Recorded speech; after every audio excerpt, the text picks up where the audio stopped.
Hi అండి, అస్సలాము అలైకుం. ఎలా ఉన్నారు? అందరూ బాగున్నారా? తిన్నారా అండి? ఇది మేము బట్టలు ఉతుకుతాం కదండి. బట్టలు ఉతికిన తర్వాత అది మడత వేస్తాం కదా, అవి మనకు డస్ట్ అనేది బట్టల లోపల ఉండిపోతుందండి. జేబుల్లో అలాగా ఇరుక్కొని ఉంటుంది డస్ట్ అనేది. ఇదంటే డస్ట్ క్లీన్ చేయనాటి మనం తీయలేము. డస్ట్ చిన్న చిన్నగా సన్నగా అది ఉంటుంది. ఇది అంటే గమ్ లాగా, గమ్ పేపర్ అండి. ఇది చూడండి, నేను చూపించాను కదా మొత్తం.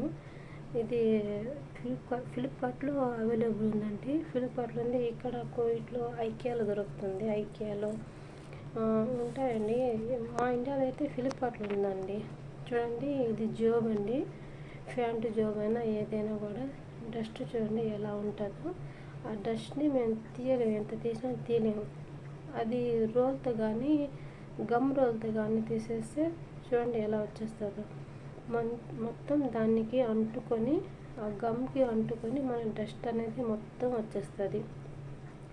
నేను ప్రతిసారి బట్టలు ఉతికిన తర్వాత ఇది కంపల్సరీగా ప్రతి ఒక్క బట్టలకి ప్రతి ఒక్క బట్టలకి నేను ఇది క్లీన్ చేయాల్సింది. లేకపోతే వాళ్ళకి డస్ట్ అలర్జీ అని వచ్చేస్తుంది.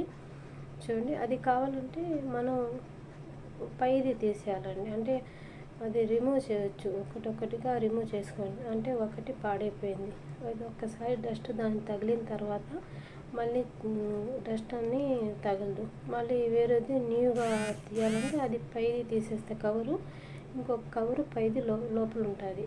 అది మనం ఎన్ని కావాలంటే అన్ని